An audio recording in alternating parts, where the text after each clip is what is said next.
SK하이닉스가 미국 인텔사의 낸드 사업 부분을 인수한다.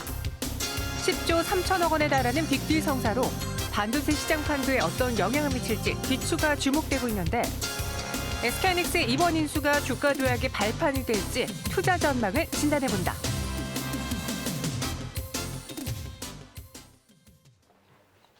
네, 오늘 시작하자마자 30분 동안 SK하이닉스의 주가가 움직이지 않았습니다. 거래가 정지된 상태였고요. 그 이후부터 재개되자 오늘 투자자분들은 일단 팔고 보자라는 심리가 반영을 하면서 SK하이닉스 주가가 빠졌습니다. 현재 구간에서는 1.85% 내리고 있는데 인텔의 낸드 사업을 10조 원에 인수했다는데 주가에는 어떤 영향을 미치게 될 것인지 이에 대한 이야기 나눠보도록 하겠고요.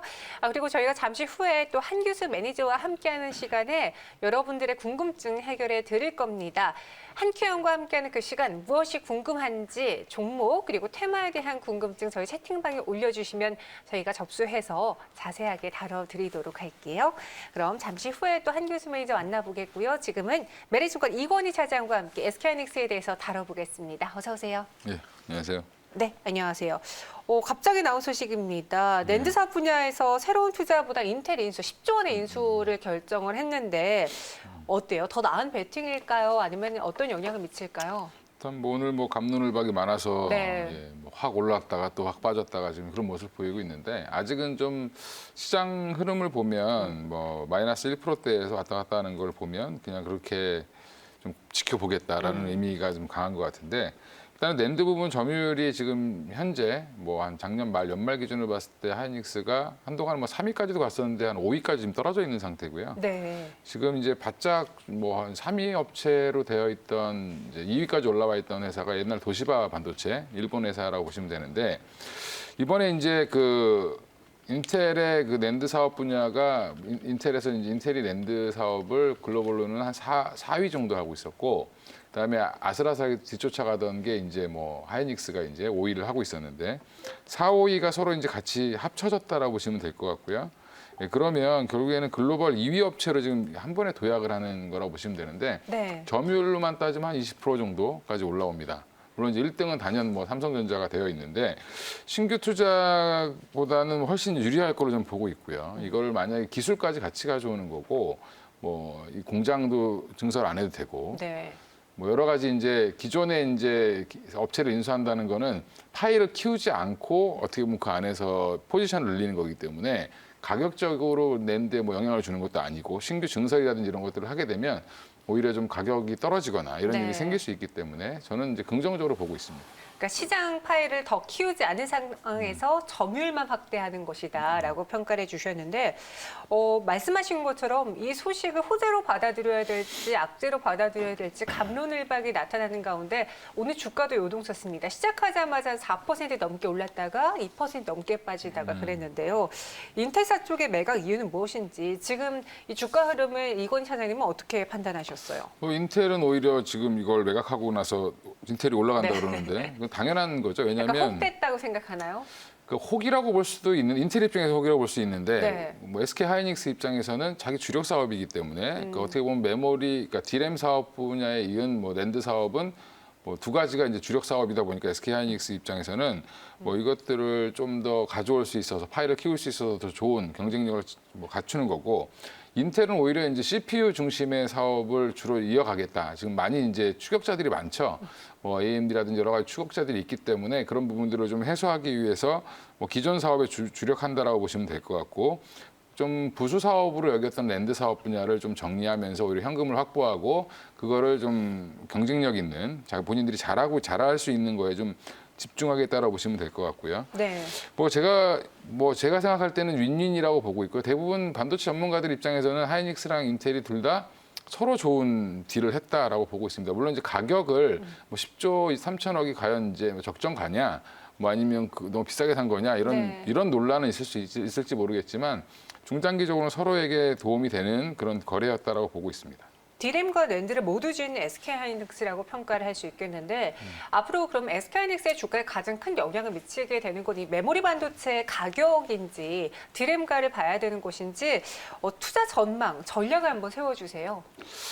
일단은 뭐 메모리랑 D램을 둘 다 가지고 가다 보면 네. 결국에는 둘 다 2위가 돼버렸죠 이제. 네. 뭐 객관적으로 봤을 때 D램도 뭐 삼성전자에 이은 2위, 그 다음에 뭐 랜드 사업부도 마찬가지로 삼성전자 다음으로 2위를 차지하고 되는데, 그러면 랜드만 보더라도 삼성전자가 35% 정도 점유율을 갖고 있고, 그다음 하이닉스가 20% 정도라고 보면 거의 절반 이상을 국내 회사들이 다 갖고 있다라고 보시면 되는데, 그러면 거의 이제 메모리 반도체와 비슷하게 가격을 결정하는데 가장 핵심적인 기업이 두 회사가 되는 거죠. 그렇게 봤을 때는 오히려 예전에 이제 그러니까 메모리 사업 분야랑 D램 사업 분야랑 좀 같은 모습을 좀 그려가지 않겠나라고 보고 있고요. 일단은 둘 다 2위로 도약하고 여전히 뭐 아직은 뭐 비메모리라든지 이런 쪽은 진출을 하지 않고 있는 상황이긴 하지만 네. SK 하이닉스 가격적으로 중장기적으로는 좀 매력적으로 보고 있고 뭐 일단 하락할 때마다 저는 좀 사야 되지 않겠나. 내년에는 어차피 4분기부터는 D램 가격도 돌아서고 랜드 가격도 돌아선다고 봤을 때 이것들이 좀 그러니까 연초에는 반도체가 좀 주도하는 시장이 나오지 않겠나. 오늘도 보면 뭐 삼성전자는 거의 빠지지 않고 올라가고 있죠, 오히려. 네. 이런 것들을 봤을 때는 지금 가격은 오히려 좀 매수할 기회를 보시는 게 맞을 것 같고요. 중장기적으로 한 6개월 이내에 한 11만 원까지는 한번 가지 않겠나 좀 개인적으로 생각을 하고 있는데 뭐 대부분의 애널리스트들도 전고점이 10만 원 부근까지는 충분히 갈 걸로 예상을 하고 있기 때문에 뭐 길게 보고 좀 투자를 하시는 관점으로 취하신다면 나쁘지는 않을 것 같습니다. 그럼 오늘 사실 이 종목을 매도하신 분들은요, 일단은 그래 시장 파이 점유율을 확대하는 건 좋지만 그래도 10조 원을 내야 되는 거잖아. 이렇게 비용이 나가는 거니까 당분간은 힘들지 않을까? 인수자금 조달을 어떻게 해야 돼? 이 부분을 가장 걱정하고 있는데 문제는 없는 건가요? 뭐 인수자금을 네. 조달하는 부분은 뭐 문제가 없으니까 당연히 했겠죠. 예, 그리고 SK 그룹을 보면 네. 사실은 인수합병을 참 잘하는 그룹이죠. 아, 예, 보시면 SK 하이닉스라는 것도 결국엔 옛날 현대전자랑 LG전자 거를 가져와서 만든 거고, 네. 결국에는 그러니까 남들이 운영하다가 실패한 것들을 좀 잘 갖고 오네요. 싸게 잘 갖고 오는 뭐 그런 그룹적인 전략을 잘 하기 때문에 네. 저도 이번에는 좀 잘 샀다라고 보고 있고요. 오히려 하이닉스가 여기서 이제 그동안 좀 랜드 사업 분야에서 삼성전자가 뒤처졌던 부분들이 2000년대 중반이었는데 이런 부분들을 좀 따라잡을 수 있는 기회가 되지 않겠나라고 보고 있습니다. SK하이닉스 사실 랜드 사업 시작이 좀 늦었다. 그래서 도약을 위한 결정이었다라고 말하는 이야기도 있는데 그럼 삼성전자와 각각 1위, 2위 자리를 가져가게 되잖아요. 서로 싸우기보다는 이 반도체 안에서의 국내 기업들의 위상을 알리면서 서로 윈윈 효과를 낼까요? 이제 뭐 앞으로 이제 한국을 잘못 건드리면 반도체가 무기가 될 수 있는 아, 예, 그렇게 네. 될 수 있다라고 보시면 될 것 같고요. 꽉 잡고 있으니까요. 1, 2기. 그렇죠. 전 세계 메모리 반도체는 이제 뭐 D램이나 랜드를 거의 절반 이상을 다 갖고 있다라고 보시면 되는데 일단 뭐 지형 변화는 크게 없을 걸로 보입니다. 왜냐하면 이게 뭐 다른 이제 뭐 그 업체가 들어온 게 아니라 우리 국내 입장에서 봤을 때는 삼성전자나 SK 하이닉스가 랜드까지도 가격 결정에 있어 굉장히 중요한 요소를 차지하고 있기 때문에 뭐 치킨 게임에서 무조건 이겼다고 봐도 과언이 아니겠죠. 그러면 뭐 다른 쪽에서 증설을 한다라고 하면 가격을 또 떨어뜨릴 수도 있는 그런 상황이기 때문에 네. 여러 가지 버티기로 가면 무조건 이길 수 있는 시장을 만들었다는 부분에서는 여전히 뭐 같이 간다라고 보시면 될 것 같고요. 그렇다고 SK 하이닉스가 지금 삼성전자를 추월할 수 있느냐는 부분에서는 아직까지는 좀 아닌 것 같고 삼성전자는 이제 메모리와 랜드 1위를 기반으로 해서 지금 비메모리까지 사업을 좀 확대하고 있는 중이고 네. SK 하이닉스는 아직까지 랜드라든지 비메모리 쪽에서 좀 새로운 기술을 좀 더 올려서 뭐 삼성전자를 좀 따라가는 입장이기 때문에 1, 2위 업체 간의 이제 선의의 경쟁을 좀 앞으로 좀 이어지지 않겠나 이렇게 보고 있습니다. 네. 오늘 저희 채팅방엔 이런 글이 올랐습니다. 김두영님께서는요, SK하이닉스를 보유하고 있다가 시초가에 던졌다고 해요. 근데 지금 마침 가격대가 시초가 부근이기도 하고, 이건 사장님은 오히려 빠질 때 분할 매수 이야기해 주셨잖아요. 그럼 지금 접근해도 괜찮을지 85,000원에서의 가격 매력, 그리고 마지막으로 목표 주가 제시해 주시죠. 예, 뭐 일단 뭐 각 대형주들을 매매하실 때 좀 주의하셔야 될 게 네. 올라갈 때 따라가면 사실은 좀 많이 물릴 경우가 많습니다. 왜냐하면 대형주가 하루에 뭐 10% 이렇게 올라가 버리면 네.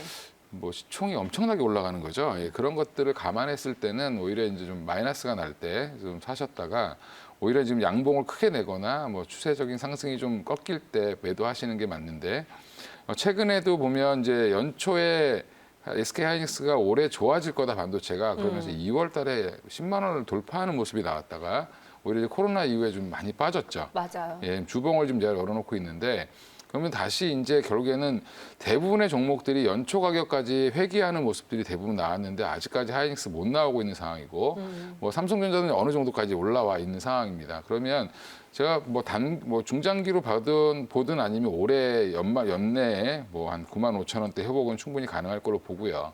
만약에 이제 좀 더 아까 말씀드린 것처럼 6개월 장기로 좀 보겠다라고 하시는 분들은 사실 좀 더 전고점을 뚫고 나가는 어떻게 보면 하이닉스가 이제 좀 체질적인 개선을 한다라고 봤을 때 기업의 가치가 좀 더 높아진다라고 보면 11만 원 선까지는 한번 조심스럽게 예측을 해봐도 괜찮지 않나. 그래서 한 6개월 이내 목표가로 한 11만 원을 보고 있습니다. 네, SK하이닉스 목표 주가는 11만 원 제시해 드렸고요.